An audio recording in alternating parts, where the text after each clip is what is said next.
Rebuilding hope, amidst the rubble of a devastating earthquake, a young entrepreneur named Maria saw a glimmer of hope.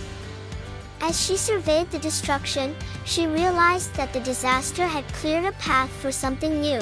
With a vision for a sustainable future, Maria founded a company that specialized in eco-friendly reconstruction. She hired local workers and together, they built innovative, environmentally conscious homes and businesses. As the city rebuilt, Maria's company flourished. She became a leader in her community, known for her innovative spirit and determination. The chaos of the earthquake had brought opportunity, and Maria had seized it with both hands. Years later, the city was unrecognizable, a thriving hub of sustainability and progress.